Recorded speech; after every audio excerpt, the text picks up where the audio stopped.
News చూస్తున్నాం. ఇటు Hormuz జలసంధిపై Trump కీలక ప్రకటన చేశాడు. ఇరాన్ పతనమైపోయింది అంటూ ట్రంప్ మాట్లాడుకొచ్చారు. తన సోషల్ మీడియా మాధ్యమం ఎక్స్లో ఒక ట్వీట్ని కూడా చేశారు. హార్మోజ్ను తెరిచేందుకు ఇరాన్ రెడీగా ఉంది, ఈ విషయాన్ని ఇరానే మాకు చెప్పింది అంటూ ట్రంప్ మాట్లాడుకొచ్చారు. పతనం అంచున ఉందంటున్నాడు. హార్మోజ్ని వెంటనే తెరుస్తామని ఇరాన్ మమ్మల్ని కోరింది అంటూ ట్రంప్ తన సోషల్ మీడియాలో మెన్షన్ చేశాడు. హార్మోజ్ను తెరవడంపై ఎలాంటి ప్రకటన ఇటు ఇరాన్ మాత్రం చేయలేదు. అమెరికా సైనికుల దిగ్బంధనం తొలగిస్తే హార్మోజ్ను ఓపెన్ చేస్తామంటూ ఈ మధ్య ఇరాన్ కండిషన్స్ని ముందు పెట్టింది. మరోపక్కన ట్రంప్ మాత్రం లేదు, ఇరాన్ పతనం అయిపోయింది, రెడీగా ఉంది, స్ట్రైట్ ఆఫ్ హార్మోజ్ ఓపెన్ చేయడానికి రెడీగా ఉంది అంటూ ట్రంప్ మాట్లాడుతున్నాడు. దీనిపైన ఇరాన్ ఏం స్పందించలేదు. 2-3 రోజుల క్రితం మనం చూస్తే కనుక ఇరాన్ ఖచ్చితంగా అమెరికా స్ట్రైట్ ఆఫ్ హార్మోజ్ బ్లాకేడ్ని రిమూవ్ చేస్తేనే, అమెరికా అక్కడి నుంచి పక్కకు జరిగితేనే మేము దాన్ని ఓపెన్ చేస్తాము, దాని తర్వాత న్యూక్లియర్ డిస్కషన్స్ కూడా చేయడానికి సిద్ధంగా అప్పుడే ఉంటాము, అప్పటిదాకా అసలు దానికి డిస్కషన్స్కి కూడా మేము రెడీగా లేము అంటూ Iran statement. Iran foreign minister Abbas Araghchi ఇటు పుతిన్ని కలవడానికి వెళ్ళినప్పుడు ఇచ్చిన స్టేట్మెంట్ కూడా అదే. యుద్ధాన్ని ఆపేందుకు రంగంలోకి రష్యా కూడా దిగింది అని అనుకోవాలి ఒక రకంగా. పుతిన్ గల్ఫ్ కంట్రీస్లో, మిడిల్ ఈస్టర్న్ కంట్రీస్లో శాంతి నిలపడానికి ఏ పని చేయడానికైనా నేను సిద్ధంగా ఉన్నానంటూ నిన్న పుతిన్ ఒక స్టేట్మెంట్ ఇచ్చారు. ఇరాన్ విదేశాంగ మంత్రి అరాగాచి పుతిన్తో చర్చల్లో కూడా పాల్గొన్నారు. మొత్తం మీద ఇటు రష్యా మీడియేషన్ టాక్స్ చేయబోతుందా, యుద్ధాన్ని కొనసాగించాలా ఆపాలా అన్న దానిపై చర్చలు జరగబోతున్నాయి. మొత్తంగా 24 గంటల్లో ఏమేమి జరిగాయో మీకు డీటెయిల్గా చెప్పే ప్రయత్నం చేస్తా. ఒకసారి మనం చూస్తే కనుక ఇటు ఇరాన్ ట్యాంక్ సీజర్స్, ఇరాన్కి సంబంధించిన వెజల్స్ని అమెరికా ఏదైతే సీజ్ చేసిందో అది ఏప్రిల్ 7న సీజ్ ఫైర్ సంబంధించిన ఆ టర్మ్స్ అండ్ కండిషన్స్ని అమెరికా ఉల్లంఘించింది అంటూ ఇరాన్ ఒక స్టేట్మెంట్ని పాస్ చేసింది. Out right legalisation of piracy and armed robbery. Straight of Hormuz అలాగే ఇరాన్ గురించి ట్రంప్ ట్వీట్లో ఏం మాట్లాడాడు ఒకసారి ఆ ట్వీట్ని కూడా మీకు చదివి వినిపించే ప్రయత్నం చేస్తా. ఆ ట్వీట్లో ట్రంప్ ఎంత కాన్ఫిడెంట్గా ఇరాన్ పతనం అయిపోయిందని చెప్తున్నాడు, ఒకసారి అది చెప్పే ప్రయత్నం చేస్తా. Iran has just informed us that they are in a state of collapse. ఇరానే స్వయంగా ట్రంప్కి ఇన్ఫార్మ్ చేసిందంట, మేము కుప్ప కూలిపోతున్నాం, మా ప్రభుత్వం కుప్ప కూలిపోయే స్టేజ్లో ఉంది ఇప్పుడు ప్రస్తుతానికి అని. అలాగే ఇరాన్ ఇంకా ఏం చెప్పిందంటే they want us to open the Hormuz strait as soon as possible. America ఏదైతే స్ట్రైట్ ఆఫ్ హార్మోజ్ని బ్లాక్ చేసిందో బయట నుంచి, దాన్ని ఇమీడియట్గా ఓపెన్ చేయాలి అంటూ రిక్వెస్ట్ చేస్తున్నారు అమెరికాకి. ఇరాన్ కుప్పకూలిపోయే పరిస్థితిలో ఉంది కాబట్టి అంటూ యాజ్ సూన్ యాజ్ పాసిబుల్ అంటూ మళ్ళీ చెప్పారు. దాని తర్వాత as they try to figure out their leadership situation which I believe they will be able to do. So ఒక ఇటు ఇస్లామిక్ రెవల్యూషనరీ గార్డ్స్ అలాగే ఇరానియన్ రెజిమ్ అంటే supreme leader Ayatollah Mustafa Khamenei అవ్వచ్చు, president Pezeshkian, foreign minister Abbas Araghchi, ఇలాంటి వ్యక్తులకి అలాగే Islamic Revolutionary guards అంటే మిలిటరీకి, ఇరాన్ మిలిటరీకి వీటి మధ్య కొంత కోఆర్డినేషన్ ఏమైనా మిస్ అయిందా అదే పాయింట్అవుట్ చేసే ప్రయత్నం చేస్తున్నాడు ట్రంప్. ఎందుకంటే ఆయన ఇచ్చిన స్టేట్మెంట్ ఏంటంటే as they try to figure out their leadership situation, వాళ్ళ లీడర్షిప్ సిట్యుయేషన్ని వాళ్ళు కొంత ఫిగర్ అవుట్ చేసుకునే దాకా అలాంటి సిట్యుయేషన్ అయితే నెలకొని ఉంది అంటున్నాడు. అంటే ఇటు మిలిటరీ అలాగే ఇరాన్కి సంబంధించిన ప్రభుత్వ పెద్దలకి మధ్య కొంత కోఆర్డినేషన్ ఏమైనా మిస్ అయిందా. సో తర్వాత దాంతోపాటు ఇంకేమంటున్నారు, which I believe they will be able to do, అంటే అది ఫిగర్ అవుట్ చేసుకోగలుగుతారు, అది ఒక కొలిక్కి వచ్చే అవకాశం ఉంది అంటూ ట్రంప్ భావిస్తున్నా అంటున్నాడు. Thank you for your attention to this matter president Donald J Trump. So ఓవరాల్గా అయితే ట్రంప్ చెప్పే పాయింట్ ఏంటంటే ఇరాన్ తమ ప్రభుత్వం కుప్పకూలిపోతుందని ఇరానే మాకు చెప్పింది అని ట్రంప్ క్లెయిమ్ చేస్తున్నాడు. మరి దాంట్లో ఎంత వాస్తవం ఉందో లేదో తెలియదు, కానీ మొత్తానికైతే గడిచిన 24 గంటల్లో ఇరాన్ వెజల్స్ని అమెరికా ఏదైతే సీజ్ చేసిందో అవి సీజ్ ఫైర్ టర్మ్స్ అండ్ కండిషన్స్ని అమెరికా ఉల్లంఘించింది కాబట్టే అలా చేసింది, అది ఉల్లంఘనగానే మేము భావిస్తామంటూ ఇటు ఇరాన్ చెప్తుంది. మరోపక్కన స్ట్రైట్ ఆఫ్ హార్మోజ్ని ఇరాన్ లోపటి నుంచి ఇరాన్ బ్లాక్ చేస్తే బయట నుంచి అమెరికా బ్లాక్ చేస్తుంది, కంటిన్యూ అవుతుంది. ఇరాన్ పోర్ట్స్ నుంచి వచ్చే ప్రతి షిప్స్ని, ఆ వెజల్స్ని, ఆయిల్ ట్యాంకర్స్ని అమెరికా అడ్డుకునే ప్రయత్నం చేస్తుంది. అలాగే ఈ గల్ఫ్ కంట్రీస్ నుంచి ఏవైతే షిప్స్ కానీ అలాగే షిప్స్తో పాటు oil tankers, vessels, commercial ships ఏవైతే వస్తున్నాయో వాటన్నిటిని కూడా ఇరాన్ అడ్డుకునే ప్రయత్నం చేస్తుంది. ఇరాన్ ఏమంటుంది? ఇరాన్ ఖచ్చితంగా స్ట్రెయిట్ ఆఫ్ హార్మోజ్లో ఒక టోల్ గేట్ని నేను నెలకొల్పుతాను, ఆ టోల్ గేట్ ద్వారా నాకు ఆదాయం రావాలి ఖచ్చితంగా అంటూ ఒమాన్ని ముందుకు తీసుకొచ్చే ప్రయత్నం చేస్తుంది. ఒమాన్ దేశంతో ఆ సంప్రదింపులు జరుపుతుంది. ప్రస్తుతానికి సంప్రదింపులు జరుపుతూ ప్రతి సంవత్సరం ఒక $50 బిలియన్ ఇన్కమ్ని స్ట్రెయిట్ ఆఫ్ హార్మోజ్ నుంచి ఇరాన్ తీసుకోవాలని ఆలోచిస్తున్నట్టు చాలా క్లియర్గా తెలుస్తుంది. మరోపక్కన United Arab Emirates, Saudi Arabia, ఈ రెండు దేశాల మధ్య ఉన్న వైరత్వం, ఆ రెండు కంట్రీస్ మధ్యలో ఉన్న ఎనిమిటీ బయటపడింది ఒక్కసారిగా. ఒపెక్ కంట్రీస్ అలాగే ఒపెక్ ప్లస్, ఒపెక్ అంటే ఆయిల్ ప్రొడ్యూసింగ్ కంపెనీస్ అని చెప్పొచ్చు. ఈ ఆయిల్ ఏవైతే ప్రపంచ దేశాల్లో ప్రొడ్యూస్ చేస్తున్న కంపెనీస్, ఈ ఒపెక్ ప్లస్లో రష్యా, చైనా ఇలాంటి కంట్రీస్ కూడా ఉన్నాయి. ఆ కంట్రీస్ ఆ గ్రూప్లోంచి వాటిల్లోంచి యునైటెడ్ అరబ్ ఎమిరేట్స్ బయటకు వచ్చేసింది. బయటకు వచ్చేసి ఏమంటుందంటే, నా ఆయిల్, నా దేశంలో నేను ప్రొడ్యూస్ చేసే ఆయిల్ అది ఎంత మోతాదులో ప్రొడ్యూస్ చేయాలి, ఏ రేటుకు అమ్ముకోవాలి అనేది నా చేతిలో ఉండాలి. సౌదీ అరేబియా మమ్మల్ని ఎప్పటి నుంచో అనగదొక్కే ప్రయత్నం చేసింది.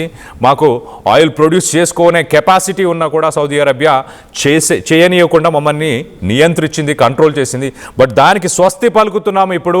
మే 1 నుంచి ఒపెక్ ప్లస్ కంట్రీస్ వీటన్నిటికీ మాకు ఎలాంటి సంబంధం లేదు.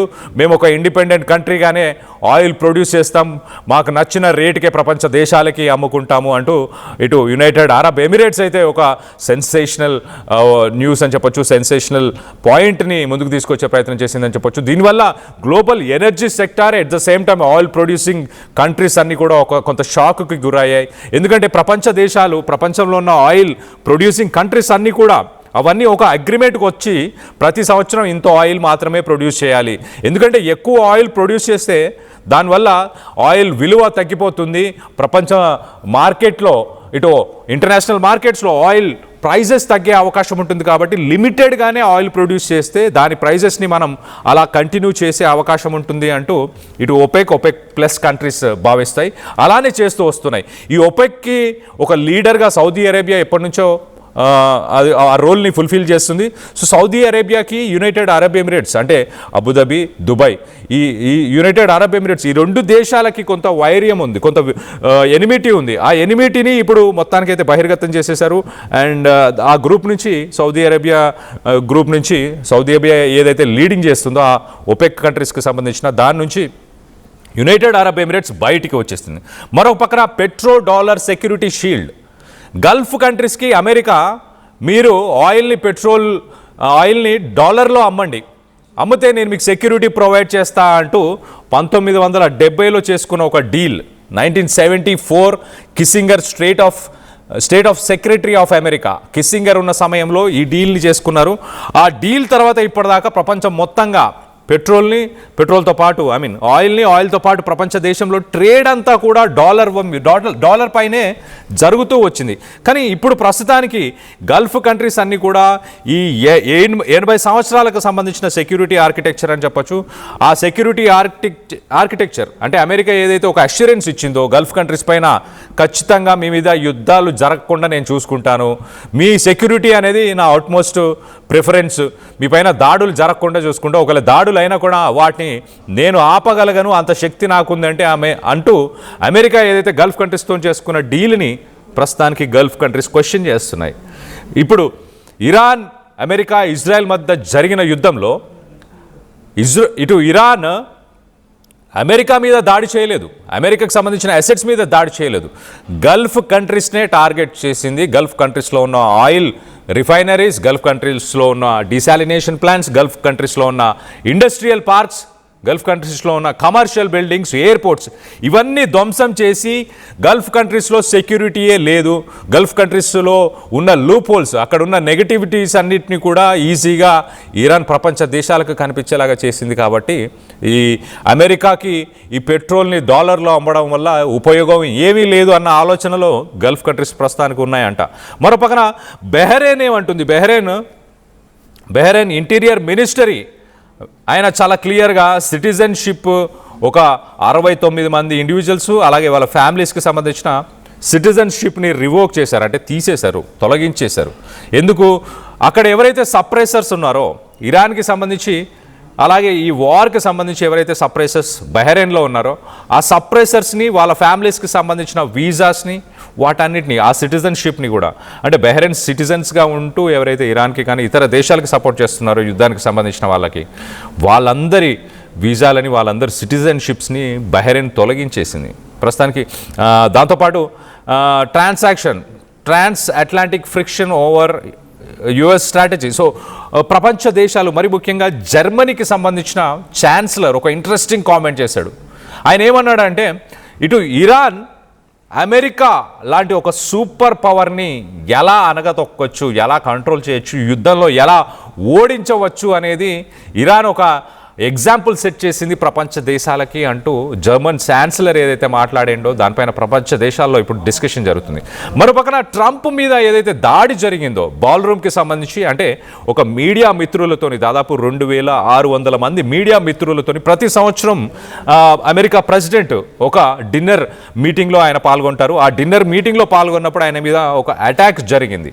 ఆ అటాక్ ఏదైతే ఉందో దాని వెనక ఎవరైనా ఉన్నారా, ట్రంపే కావాలని ఇది చేశాడా అన్న కథనాలు ప్రస్తుతానికి ఇటు ఇంటర్నేషనల్ మీడియాలో వస్తున్నాయి. ఆ కథనాల ప్రకారం ట్రంప్ తనకి మిడ్ టర్మ్ ఎలక్షన్స్ కొన్ని నెలల్లోనే ఇటు అమెరికాలో మరొకసారి ఎలక్షన్స్ రాబోతున్నాయి. మిడ్ టర్మ్ ఎలక్షన్స్ అనొచ్చు. ఆ మిడ్ టర్మ్ ఎలక్షన్స్లో ట్రంప్కి రేటింగ్స్ పడిపోయాయి. 64%, 65% ఇలాంటి రేటింగ్స్ ట్రంప్కి ప్రస్తుతానికి ఉన్నాయి. సో ఆ రేటింగ్స్ని బెటర్గా చేయడానికి కావాలనే ట్రంప్ ఒక అటెంప్ట్ అతని పైన ఎవరో చంపుతున్నట్టు ఒక అటెంప్ట్ని క్రియేట్ చేసే ప్రయత్నం చేశాడా అన్నట్టు చాలామంది విశ్లేషకులు చెప్పుకొస్తున్నారు. సో మొత్తం మీద ట్రంప్ కావాలనే చేశాడా లేదా అన్న దానిపై క్లారిటీ అయితే లేదు. కానీ మొత్తానికైతే లాస్ట్ 24 అవర్స్కి సంబంధించిన వార్ అప్డేట్స్, అలాగే ఇరాన్ పతనమైందా, అలాగే హార్మోజ్ని తెరుస్తుందా అన్న దానిపై మీ అభిప్రాయాలు ఏంటి?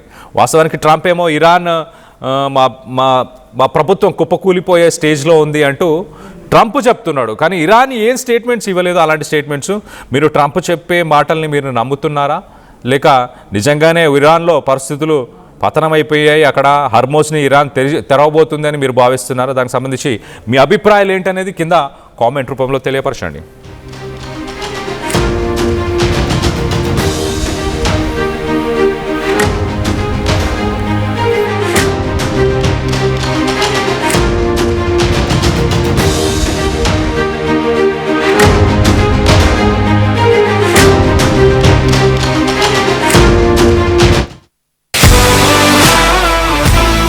Bringing the industry expertise to the classroom.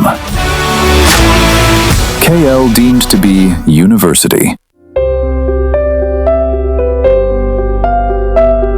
చిన్న చిన్న ఆనందాలు 35 ఏళ్లుగా నా జీవితంలో లేవు. 35 ఏళ్లుగా నేను డైపర్లలో బ్రతికాను. 6 సెంటీమీటర్ల ఫిస్టులా నా మూత్రాశయంలో లీక్ కారణమైంది. ఎవరూ నాకు సహాయం చేయలేకపోయారు. AINUలో వైద్యులను కలిసే వరకు అక్కడ వారు రోబోటిక్ శస్త్రచికిత్సతో నాకు పరిష్కారం ఇచ్చారు. వారు నా ఆత్మవిశ్వాసాన్ని కూడా తిరిగిచ్చారు. Precision care makes it possible. The Center for Robotic Surgery at AINU